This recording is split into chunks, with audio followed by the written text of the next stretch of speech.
Gracias por sintonizar su programa multimedio Avanza. Avanza es un programa enfocado en compartir conocimientos de negocio, eficacia, eficiencia y progreso para un público activo en términos de producción. Luis Ramón tiene el honor de la palabra y asimismo le da la buena noche a la co-host Lilibet Alarcón. Lilibet, quien es coach integral y aquí viene a deleitarnos con su presencia y con su intervención.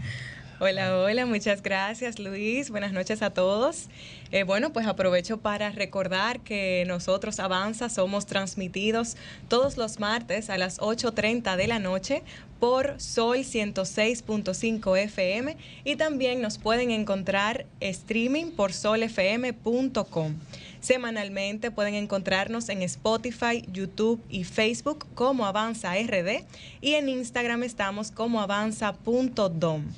El tema que tenemos en el día de hoy es aspectos legales e impositivos para emprendedores y recordamos que es patrocinado por la marca de combustibles Next, Te Llevamos Más Lejos, y la marca de soluciones de energía SolarWorks, las más eficientes alternativas para mejorar la calidad y los costos de la energía de tu casa y de tu negocio. Bueno, hoy tenemos a un invitado que es un plato fuerte exquisito, es una gente bastante querido, pero primero vamos a hablar de sus dotes profesionales. Hoy tenemos a Alberto Fiallo. Alberto es abogado de ejercicio de las áreas de negocio, corporativo, impuestos, litigios, y es una persona que aún siendo tan joven tiene una dilatada experiencia en dichas áreas, dilatada y exitosa. Es socio fundador de la firma Fiallo Villini Escalón. Asimismo es docente universitario y también de convenciones y seminarios. Y sobre todo es un tremendo ser humano. Alberto es un gran amigo, familia, y como yo le llamo a personas como él, es un gran activo de la sociedad. Muy buenas noches, Alberto, ¿cómo estás? Gracias, hermano. La verdad que se nota la última parte de que soy definitivamente tu amigo y sobre todo familia. Para mí es un honor estar contigo, con Lilibet también, obviamente, y compartir un poquito de lo que hemos ido recogiendo en el tiempo y que nos pueda servir para informar y formar a los que nos están escuchando. Qué bueno, Alberto. Bueno, este tema de hoy, que es asuntos legales e impositivos para emprendedores dentro del marco de la temporada de Emprendimiento 360, a mí me encanta, primero porque yo soy abogado de formación inicial, carrera a la que invertí muchos años de mi vida y a la que le agradezco bastante. Asimismo porque la misma es para mí el vehículo de la legalidad de los emprendedores y de todo aquel que tiene un negocio en operación.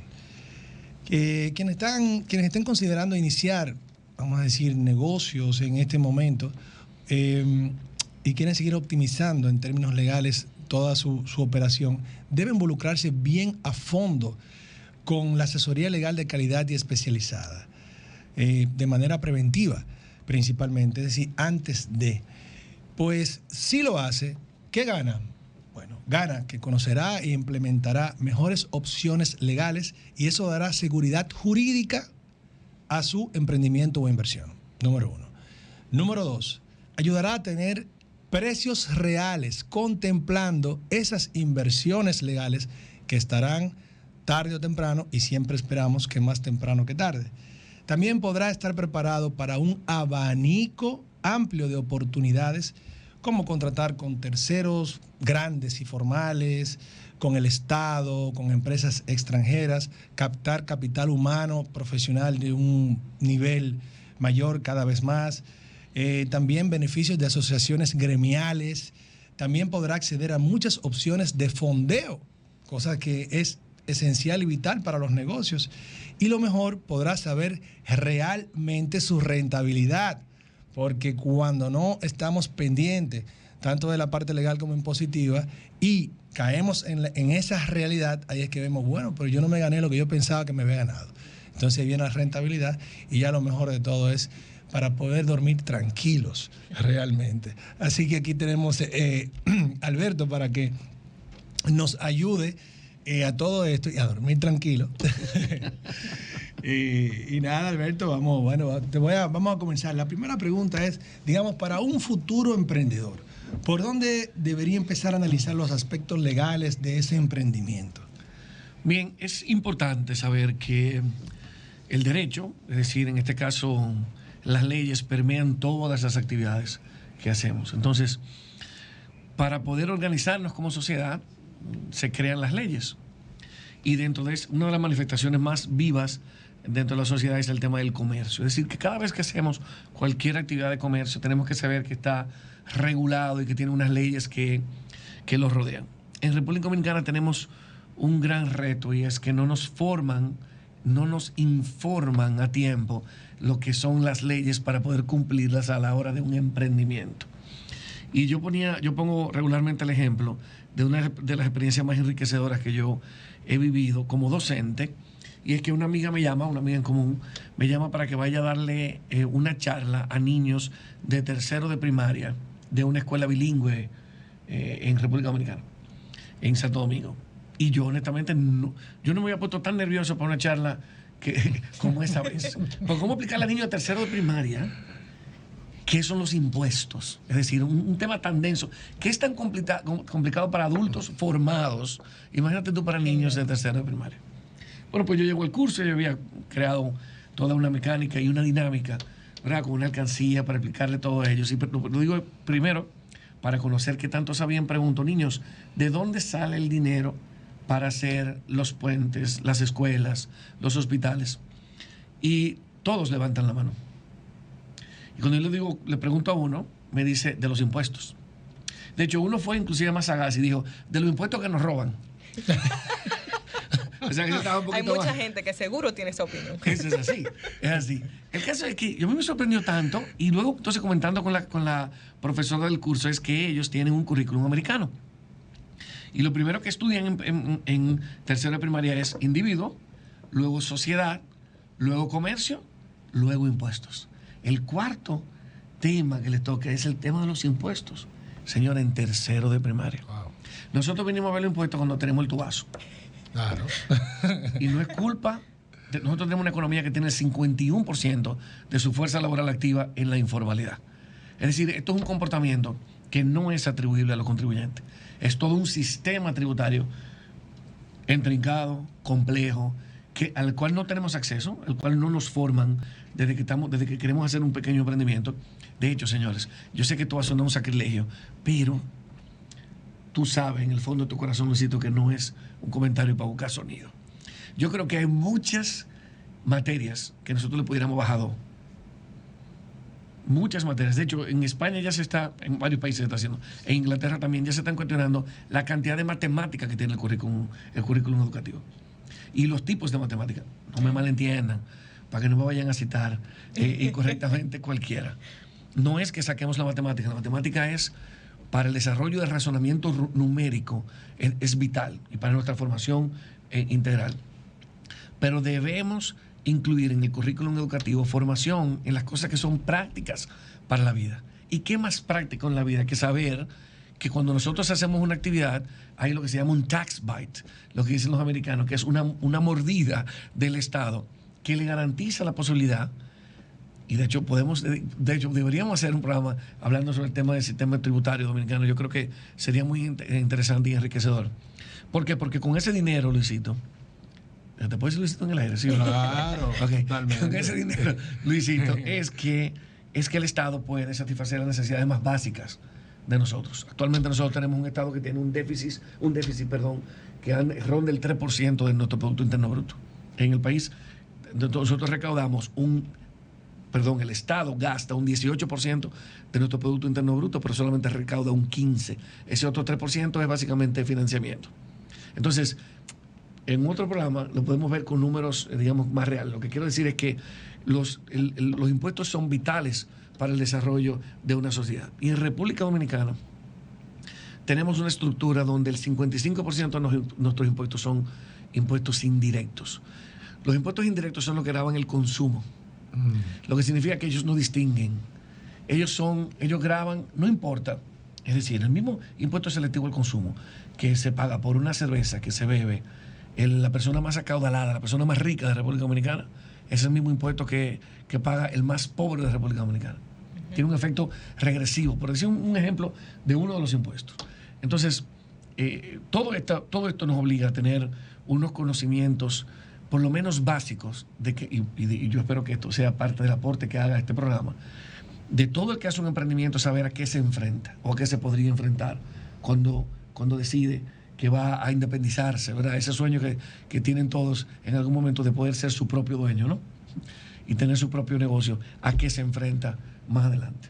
Bueno, ya después de tú habernos mandado un mensaje fuerte a todos los que emprendemos, porque si el tercero de primaria ya estaban pensando en impuestos en algunos estamentos y algunos que emprendemos, no lo hemos pensado en el momento de inicio. Nos mandaste un buen mensaje, Alberto, muy sutil de tu parte.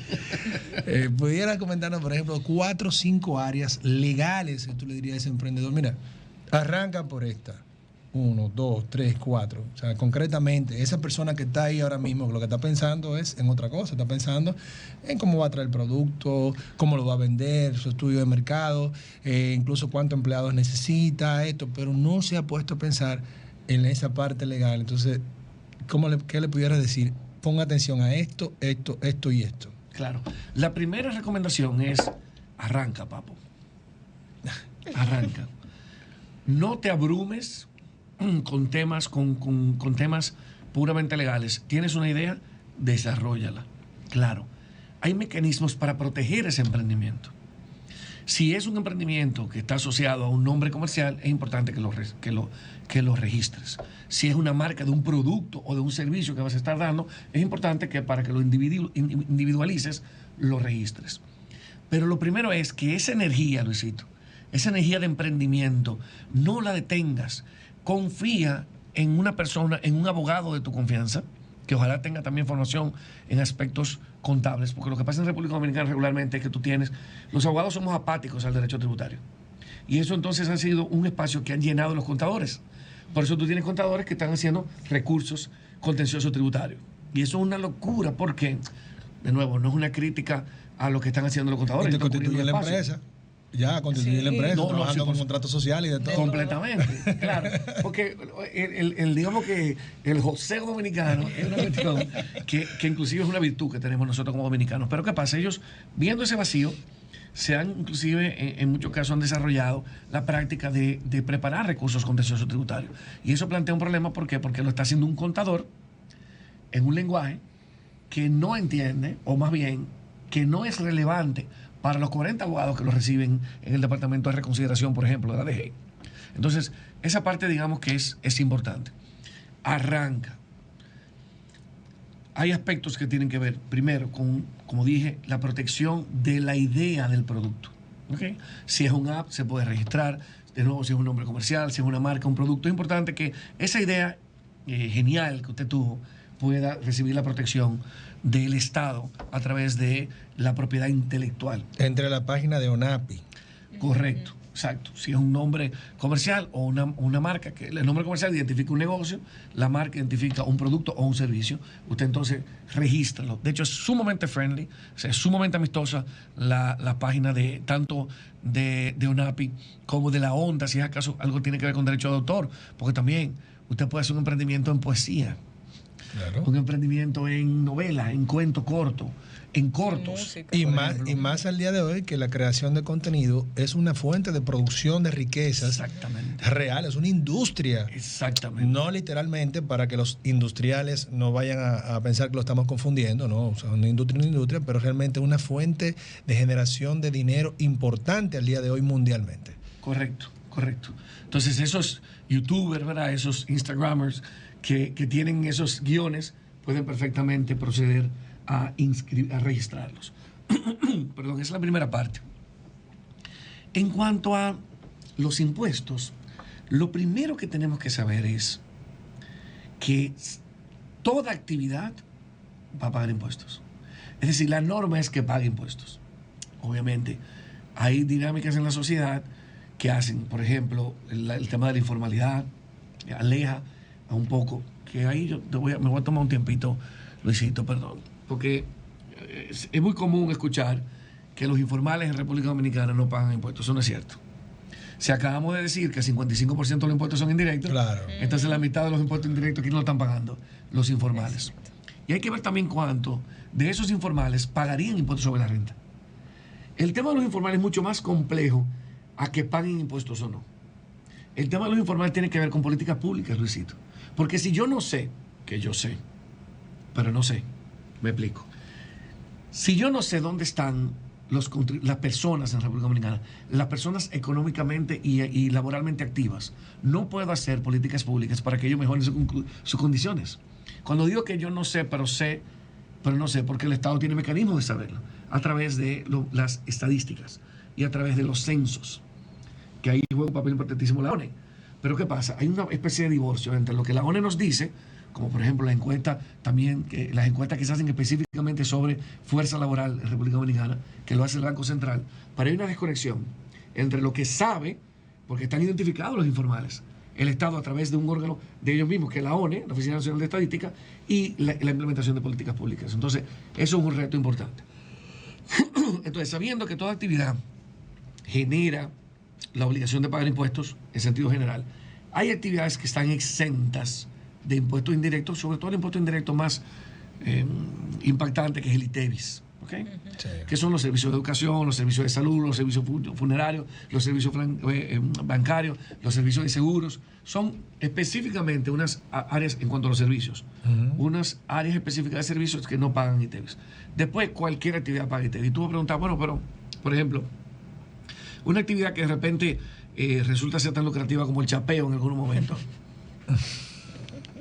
Sí, debería pagar ITEVIS. Lo que pasa es que hay una dinámica, Luisito, en nuestra sociedad que no permite que el chapeo pague el justo impuesto que debería pagar. Masculino y femenino, ¿eh? Masculino hay de y femenino. todo, hay de todo. Hay de todo, correcto. Entonces, digamos que hay algunas dinámicas que no permiten que se paguen impuestos, pero siempre tenemos que tener en nuestra mente, al hacer un emprendimiento, saber cuál es el impacto a nivel de impuestos. Y es muy fácil.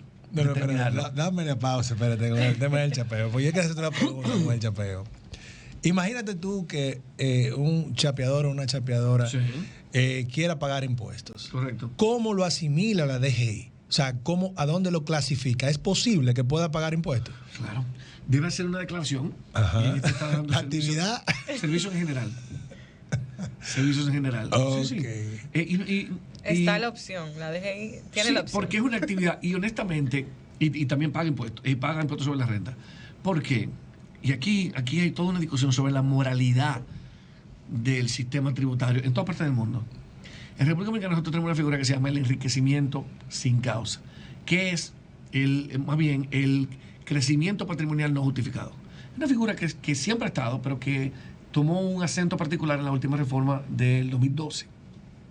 Y lo que te dice es, mira, a mí no me importa la naturaleza de tu actividad, inclusive ilícita. Inclusive ilícita. Si tú tuviste un crecimiento patrimonial no justificado, tú tienes que pagar impuestos sobre eso. Y obviamente los correspondientes recargos e intereses por no haber declarado a tiempo. Entonces tú dirás, bueno, pero que hay una imposibilidad de declarar, porque yo no puedo declarar servicio en general, la venta de cocaína. La DGI aplica la fórmula del MSI. Me importa. y termina cobrándote impuestos por una actividad como esta. Es todo lo que subyace debajo de la figura de la extinción de dominio, que no es el tema que estamos tratando hoy. Entonces, para responder tu pregunta, toda actividad tiene que saber el emprendedor que si lo hace como persona física, que es otra discusión muy importante, el tema de las sociedades comerciales, va a pagar un 25%. Pero no nos confundamos. Va a pagar el 25% de lo que se llama su renta neta imponible. ¿Qué significa eso? Vamos a poner el ejemplo de un abogado. El abogado se dedica a servicios jurídicos y recibe, digamos que al año, ¿verdad? Que es la forma en la que se corta. Hay 4 cierres, siendo el principalmente usado el que va del 1 de enero al 31 de diciembre. ¿Okay? Cierre fiscal significa todas esas operaciones que tuvieron lugar durante el año se cierran y se contabilizan el 31 de diciembre. ¿Correcto? Entonces, al 31 de diciembre usted realizó actividades que como abogado le generaron, vamos a poner, 2 millones de pesos. ¿Correcto? Pero ¿qué pasa? Usted tiene que pagar alquiler, tiene que pagar secretaria, tiene que pagar papel, tiene que pagar computadora, tiene que pagar todo eso. Son gastos deducibles. No nos detengamos en el detalle, porque yo sé que hay eruditos del otro lado del micrófono que van a decir que, bueno, esa computadora realmente es un gasto despreciable. No se vaya al detalle, hermano. Estamos tratando de explicarlo, ¿ok? Entonces, ¿qué pasa? Todo eso son gastos que si bien se ganó, o más bien ingresó 2 millones de pesos, Luisito, no se ganó 2 millones de pesos. Porque para hacer esos 2 millones de pesos tuvo que gastar, ¿cuánto? 1 millón de pesos. Entonces, ¿cuánto se ganó realmente? ¿Cuál es la ganancia de ese emprendedor, de ese abogado? 1 millón de pesos. Sobre ese 1 millón de pesos no se paga el 25%. Esa es la tasa del impuesto sobre la renta para personas físicas. Si es una persona jurídica, paga el 27%. Es decir, una empresa. Correcto. Lo que nosotros conocemos regularmente como compañía. Vamos a hablar, no sé si tú tienes alguna pregunta en ese sentido, de la compañía. Yo creo que se hace oportuno. Lo primero que piensa el dominicano es, vamos a un negocio, vamos a hacer una compañía. Vamos a hacer una compañía y le metemos gastos y ahí es bueno que vamos esta discusión es muy interesante. Que vamos a entrar en ese punto después de la pausa. Sumamente interesante. Vamos a desarrollarlo. Para adelante. Vámonos a la pausa. Pero Alberto, ibas a comenzar a comentarnos sobre el tema de los gastos de las empresas, que hay muchos emprendedores que dicen, bueno, pues entonces vamos a hacer esto, somos tú y yo, vamos a constituir una empresa, y me han contado por ahí que si le metemos gastos y le tiramos para adelante, ya vivimos de la empresa, nos olvidamos del fisco, de los impuestos, y lo metemos todo por gastos dentro de la empresa. Entonces, oriéntanos en ese sentido, de qué debe tener cuidado esa persona que está pensando de esa manera. Claro. Si te parece, te propongo irme un paso más atrás y vamos a terminar en el tema de los famosos gastos. Sobre todo la figura de la persona que está delante de nosotros y antes de nosotros en el supermercado, que nosotros vemos que lleva papel de inodoro, una mano de plátano y pasta de dientes y da el RNC. Entonces, es un caso muy interesante que vamos a analizar cuáles son las implicaciones de eso. Bueno, ¿y chapeadora? Sí, si son servicios generales, aplica. Muy buen punto. El caso es que los dominicanos tenemos una compañitis. Eso significa que nosotros creemos que para cualquier emprendimiento tenemos que hacer una compañía, y eso es un gran error. De hecho, tener que constituir una compañía por las razones que voy a decirles en este momento encarece la operación. Y no podemos irnos sin dedicarle un minuto de silencio, que no va a ser de silencio, sino aplicándolo al fideicomiso, que es una obra de Dios en la tierra, y al régimen simplificado de tributación. ¿Ok? Para que, digamos que, para también ofrecerle a los que nos están escuchando, opciones que ofrece el sistema tributario para pagar menos impuestos. Correcto. Entonces, lo primero es que la única razón para tener una compañía son dos. Uno, que usted quiere tener un patrimonio separado, protegiendo su patrimonio personal. Y dos, que usted necesita tener un gobierno corporativo. En términos llanos, usted tiene más socios, usted quiere tener unas reglas claras, formales. La ley nos da 7 tipos de sociedades. Una ley del 2008, que fue modificada en el 2011. Y en el 2011 fue modificada para lo que llaman nuestros amigos de OMG la versión Sport de la sociedad anónima, la SAS. Entonces, que me parece un símil muy interesante. La verdad es que no vale la pena ponernos a desarrollarlo todas. La diferencia básica entre ellas, Luisito, es que están organizadas en base a la responsabilidad solidaria de los socios. Me explico. En la sociedad de nombre colectivo, en la sociedad de comandita simple y en la sociedad de comandita por acciones, hay unos socios comanditados que son los que asumen más allá de lo que aportan las deudas de la sociedad, y unos socios comanditarios que solamente participan en base a lo que aportan. Yo sé que esto es muy denso, pero yo tenía que decirlo. Ahora vamos a hablarlo en términos llanos. La razón de tener una compañía es que usted puso 100 pesos en ese emprendimiento y usted solamente puede perder 100 pesos. La compañía puede deber 200 millones de pesos, pero si usted nada más puso 100 pesos en eso, es todo lo que puede perder de ese emprendimiento. Una forma de proteger el patrimonio. Y como dije también, el tema de poder organizarte cuando tienes más socios. Sobre todo porque nos va a llevar a la discusión interesantísima de digamos que la sociedad por default, o la sociedad más utilizada, que es la sociedad de responsabilidad limitada. ¿Por qué la más utilizada? Porque ella es como cómoda, pequeña, manejable, viene prácticamente constituida como si fuera una especie de paquete, o viene como si fuera enlatado, ¿verdad? Inclusive a través de la ventanilla única del gobierno llamada Formalízate, tú puedes tener una compañía en días, literalmente, y es básicamente una SRL. A mí me gusta darle el toquecito como abogado a los estatutos para que se adecue un poquito más a la realidad de sus socios. Pero es una sociedad que te permite arrancar de una vez. ¿Cuál es la diferencia con la SA y las SAS? Bueno, la transmisibilidad, es decir, las cuotas sociales, no se llaman acciones, las cuotas sociales en la sociedad de responsabilidad limitada solamente pueden ser cedidas, vendidas a un tercero, cuando tú tienes la 3/4 parte de los socios decidiendo que eso pasó. En términos prácticos, es difícil transmitir tu participación. Pero también tiene una ventaja, y es que cuando tú no quieres, tú quieres tener un matrimonio indisoluble con tu socio, tú entonces optas por la SRL porque sabes que van a estar juntos y reburujados para siempre, por lo menos hasta que se disuelva la compañía. Y luego de nuevo tienes la SA y la SAS, que son empresas más bien para poder tener acciones, inclusive para poder participar en la bolsa de valores. Entonces, volvemos después de esta aplicación a la SRL y decimos, mira, tú puedes optar por trabajar como persona física, como persona tú, Luisito, con tu RNC, porque se te asigna un RNC que es el equivalente a tu cédula, o como una compañía, digamos que tú y yo queremos tener un emprendimiento y decimos, mira, Alberto, queremos tener las reglas claras, vamos a tener un emprendimiento. ¿Por qué yo digo que hay que pensarlo muy bien? Bueno, porque si decidimos tener una SRL, inmediatamente en vez de pagar el 25%, que ya hablamos, vas a pagar un 37% para que el dinero llegue a tu mano. ¿Por qué? Porque la compañía va a tener que pagar impuestos sobre la renta y cuando se distribuyen dividendos, o sea, ese dinero de la compañía. Los beneficios, los dividendos. Correcto. Correcto. A cada gracias. Exacto. Cuando la compañía se gane su dinero, se lo ganó la compañía. Porque ella no puede ser una persona diferente para una cosa y una persona igualita para otra. Eso se lo ganó la compañía. Y ojo, señores, ojo. Hay socios que deshuesan la compañía. Si la DGI se entera de eso, lo que hace es que les carga, que se inventan unos préstamos que la compañía le hace y ellos le pagan. Se ponen creativos.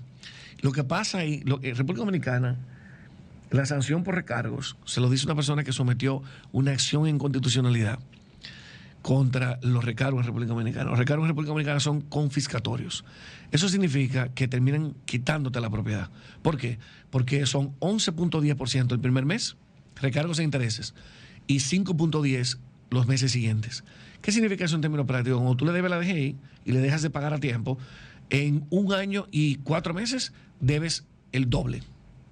Y eso es por los siglos de los siglos, amén, porque los impuestos los heredan tus hijos. Wow. Sí. Entonces, dada esa realidad, yo diría, tengamos mucho cuidado con el tema de impuestos, pero pensemos inteligentemente. ¿Podemos hacer esta actividad con un acuerdo de sociedad?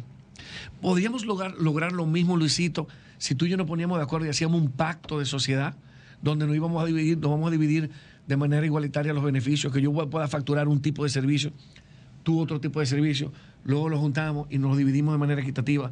¿Se puede hacer así? Bueno, pues entonces yo no optaría por una sociedad de responsabilidad limitada, por una compañía. Quiero que se queden con esta imagen. No hay que tener una compañía para todo.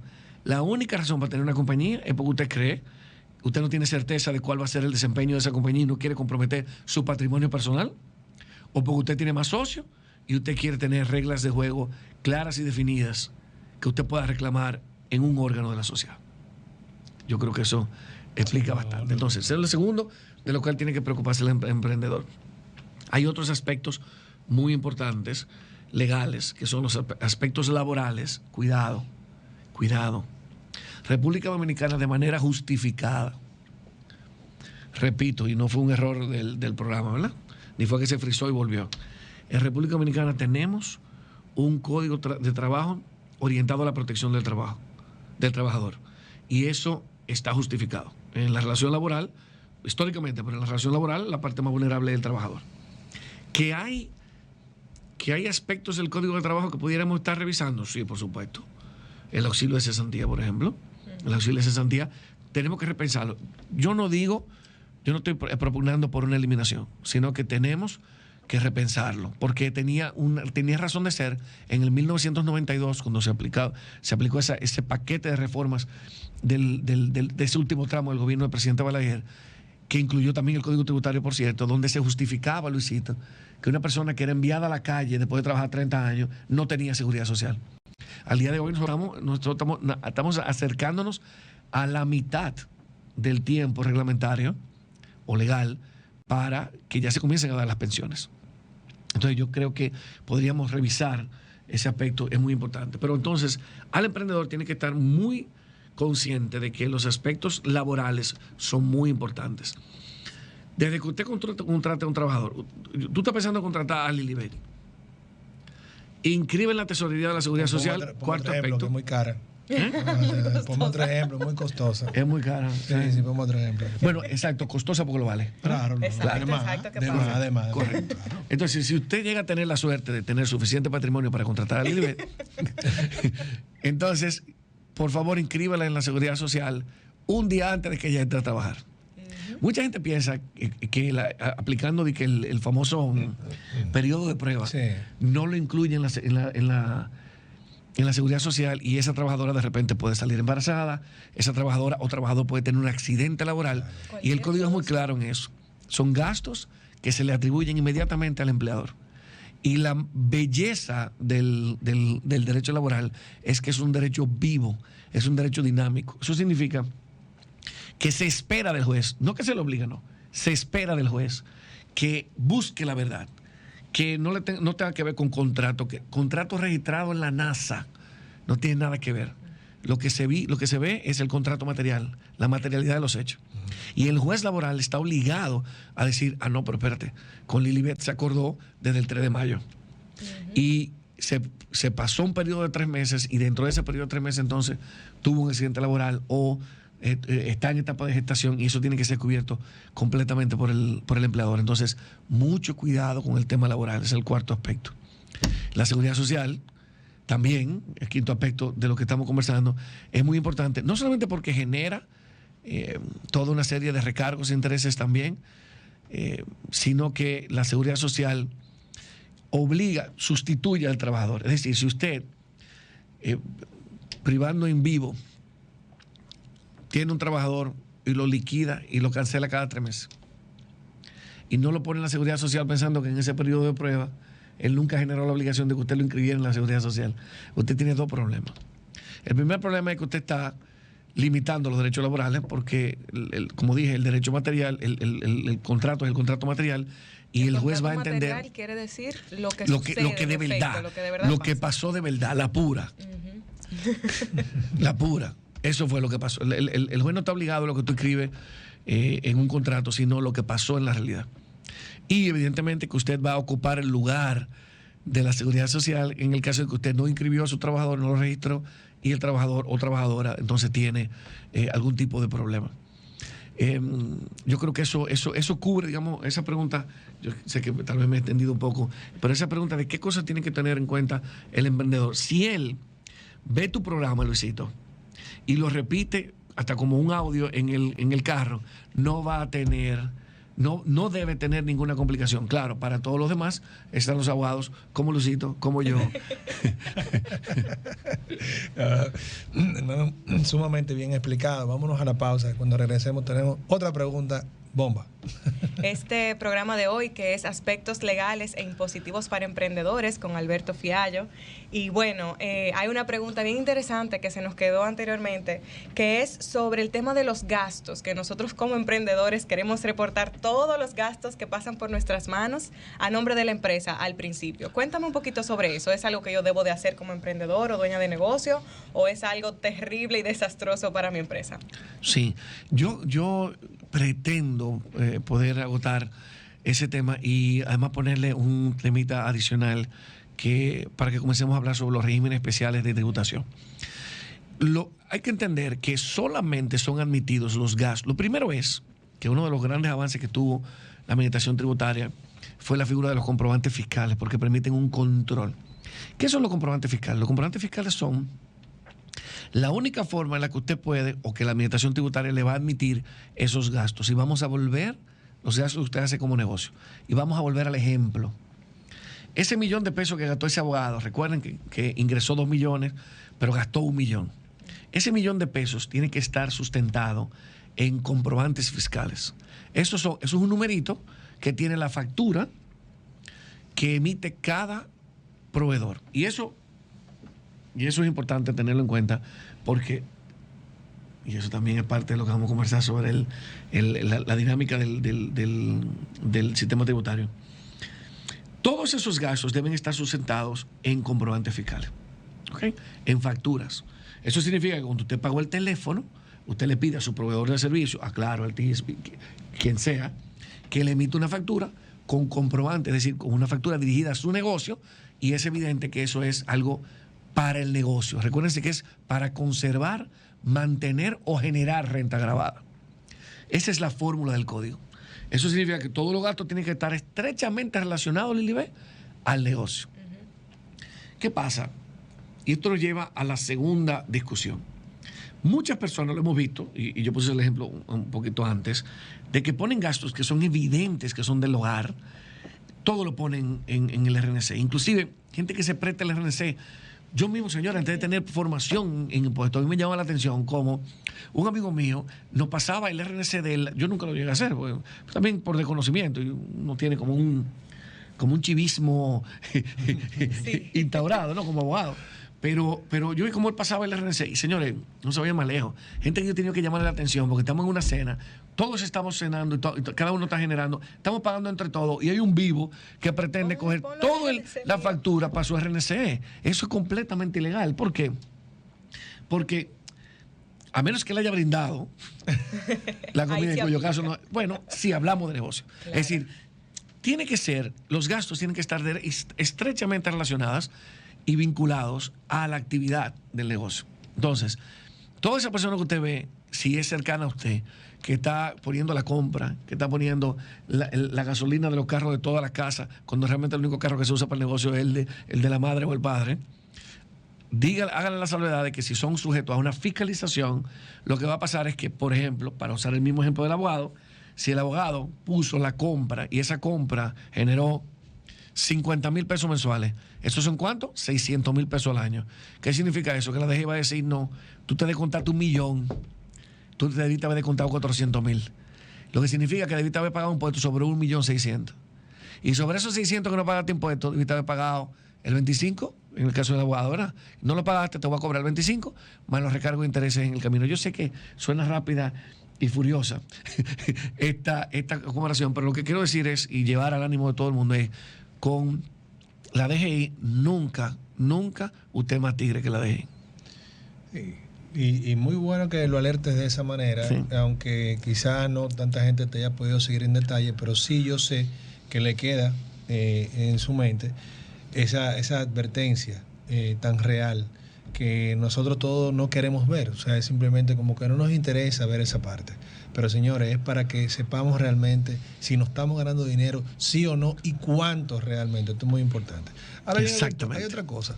Vamos a suponer que yo hace 4 años, por decirte, hice una operación, yo no la declaré, me gané un dinerito en esa operación, ¿verdad? Yo, lo que sea. Y yo digo, bueno, la DGI no me llamó en el año 1, no me llamó en el año 2, no me llamó, al día de hoy no me ha llamado. Pues yo puedo estar tranquilo porque en derecho existe lo que se llama la prescripción. O sea, que es ya cuando el derecho a reclamar se pierde por el paso del tiempo. Entonces, ese derecho que te puede tener la DGI de reclamarme a mí, pues ya pasó 4 años. Creo yo, tú me dirás si 4 sí. Puede ser un tiempo que haya pasado, sí o no. ¿Puedo estar tranquilo? ¿Sí o no? ¿Realmente cómo es? ¿Hasta cuándo? No sé, oriéntanos al respecto, porque hay mucha gente así dice, eso pasó hace tiempo, y puedo estar tranquilo, no sé. Ok. Luisito, como tú llevas junto al nivel una moderación tan buena de este espacio, porfa, que no se nos quede algunas recomendaciones de cómo pagar menos impuestos por el final, porque yo como el tema me emociona, voy a procedo a responderte. Sí, definitivamente hay que tomar muy en cuenta el tema de la declaración. ¿Por qué? En sentido general, el derecho a accionar, no la deuda. Yo sé que todo algo como que no tiene como mucho sentido. La deuda nunca prescribe, Luisito. Porque se supone que tú tienes una obligación moral de pagar impuestos. Y que dentro de 20 años, 40 años, tú puedes venir y decir, mira, señores, yo no pagué esto, ya ustedes no pueden perseguirme, pero yo quiero pagarlo. Entonces, bajo esa idea de que usted tiene una deuda moral de pagar impuestos, nunca prescribe la deuda. Pero sí la acción del fisco, palabras exactas, es decir, la acción que tiene la DGI o la Dirección General de Aduana para cobrarte el impuesto. Y eso son 3 años. Yo, cuando fui consultor jurídico de la DGI, luché porque aplicáramos las disposiciones, y no me odien por eso, las disposiciones del código que prevén la suspensión. El código dice que cuando no se declara a tiempo o se declara con falsedades, como el caso del abogado que colocó los 600,000 pesos de compras, se suspende por 2 años la prescripción. Nunca lo ha hecho la administración tributaria. Nunca lo ha hecho. Okay. Entonces, la administración tributaria hoy solamente reclama los últimos 3 años. Entonces, si en el ejemplo que pusiste, estaría prescrito. ¿Qué yo recomiendo? Que usted se acerque a su abogado, especialista en impuestos, y que invoquen la prescripción. Eso significa que usted vaya al tribunal o a la misma administración tributaria y diga, mire, señores, y la administración tributaria lo da, sorprendente, pero lo da. A la boca el lobo, Alberto. A la boca el lobo y te da un recibo de cargo. Sí, porque además es muy fácil, Luisito. Tú tienes que probar que durante esos 3 años, 4 años en el ejemplo tuyo, hiciste algo para cobrar ese dinero. Si no lo hiciste, nada, entonces eso significa que no tienes derecho a reclamar. Y la misma administración tributaria te lo da. Tengo escrito de descargo que te confieso que celebré con mucho afán, porque no esperaba que me pasara, pero sí tengo experiencia con que la administración tributaria, específicamente las administraciones locales, cuando no hay forma de probarlo, sí te emiten un escrito de descargo y ya eso facilita el tema. Si no, vas al tribunal y lo reclamas. 3 años para el caso que pusiste. No siempre es así. No me vayan a comprar una casa, a esconderme el contrato de que pretendiendo ya la DGI dentro de 3 años y 1 día con la cara fresca como una lechuga a registrar su contrato y que no le cobren impuestos. No. ¿Por qué? Porque ese es un impuesto que es un hecho generador que solamente surge cuando tú se lo denuncias a la DGI. O sea, la obligación de pagar por transferencia, estamos hablando del impuesto de transferencia, por transferencia solamente se genera en el momento que tú me informas que hubo una ese otro tipo de impuesto. Ese otro tipo de impuesto. Pero el que tú señalas, que yo diría que es el más importante, y es la pregunta más importante. Dinerito que usted se ganó hace 4 años, 5 años, usted no lo declaró, mi recomendación sería siempre declarar. Pero si de repente algo, por alguna razón, se le olvidó o fue un error de contabilidad, eso pasa mucho, Luisito, y no es broma. En el país, como no tenemos formación en impuestos, confiamos mucho en nuestros contadores. Y aquí nosotros en República Dominicana tenemos excelentes contadores, pero como en toda área del conocimiento, Luisito, hay gente que se cuida más y que se descuida menos. Entonces, muchas veces pasa que los contribuyentes terminan enfrentando un problema con la Dirección General de Impuestos Internos o la Dirección General de Aduana por la forma en la que sus contadores escribieron. Muy importante, pero registraron, muy importante. ¿Ustedes se acuerdan del anuncio? Parece que ustedes son muy jóvenes, pero la embajada americana tenía unos anuncios que decía como, ten cuidado con los machetes. ¿No se acuerdan? Con el tema de los... Bueno, claro, que eran muy jóvenes. Con los pasaportes falsos y sobre todo las visas falsas. Así mismo nosotros vamos a tener una campaña aquí en este programa. Cuidado con los comprobantes falsos. Cuidado con esas soluciones maravillosas que le venden contadores cuando usted genera mucho en un año y no quiere pagar tanto impuesto, que le venden comprobantes. La gente cae presa por eso. Eso es defraudación 101. Entonces, muy importante. Nadie es más tigre, lo estoy diciendo por segunda vez. Seguro que antes de irnos por tercera vez. Nadie es más tigre que la DGI.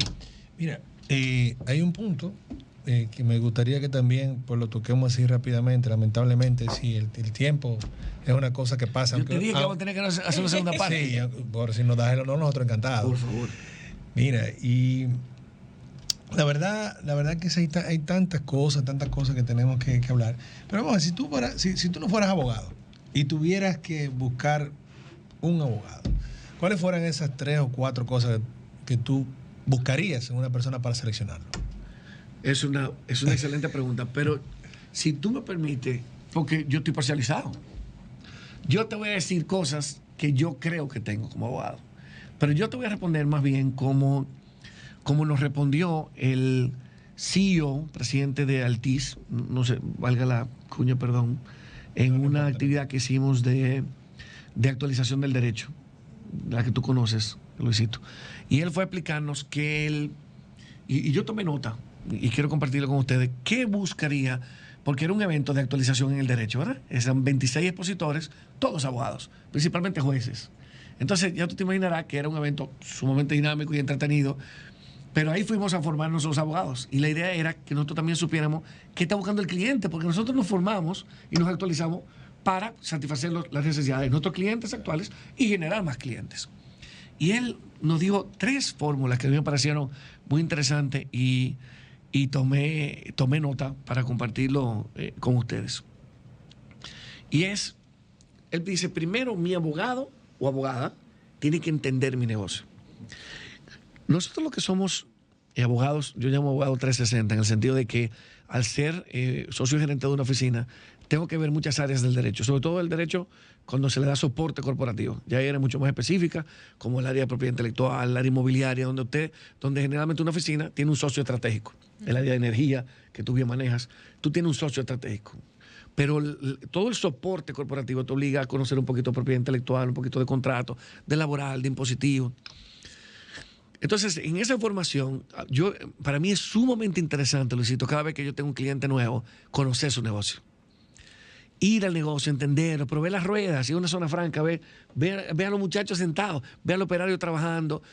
He tenido la suerte de representar varias empresas que tienen que ver con aparatos médicos. Entender la implicación, la funcionalidad es vital. Y, señores, es así.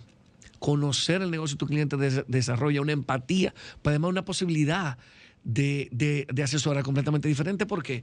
Porque tú sabes cuáles son los productos. Si yo no sé que mi cliente lo que hace son aparatos médicos, ¿cómo le digo que cuando venda en el mercado dominicano está exento de ITEVIS? Para decirte la cuestión más básica, hay que conocer el negocio del cliente. Y él reclamaba que, en un área tan específica como el área de telecomunicaces, que él quiere que su abogado o abogada, su equipo legal, entienda el negocio. También, segundo, eliminar los doctor no. Es decir, hay abogados que solamente le decimos que no a todo. De hecho, yo tengo un cuento buenísimo, no sé si no del tiempo. Que son expertos en el no, ¿eh? Que son expertos en el no. De verdad, muy bueno. Yo viví una experiencia que te cuento. Tú eras muy bueno. No, que hay personas que de verdad son muy buenos en el no. O es sea, un arte. Una especialidad. Es un arte. Y de verdad para ganársela es difícil, porque todo no. Todo no. Sobre todo pasa en el regulador.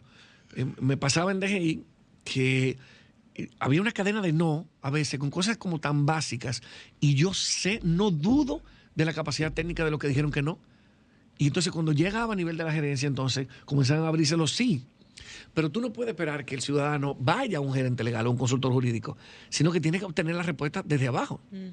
Entonces, ese no que describía de nuevo Danilo Ginebra, me pareció una contribución muy interesante, era esos abogados que solamente te dicen que no y que no se detienen a pensar y desarrollan su creatividad. Te cuento rápidamente una anécdota. 2012, yo acababa de entrar como consultor jurídico, estaba empapándome de todo el mundo tributario.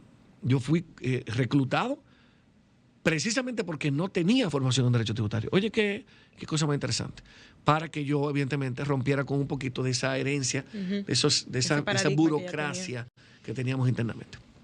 Y en ese proceso de formación nos toca resolver el problema. No voy a hablar de marcas, pero todo el mundo va a saber de qué estamos hablando. Del tema del pago de ITEVIS de una compañía de venta de gaseosas que estaba operando en régimen de desarrollo fronterizo.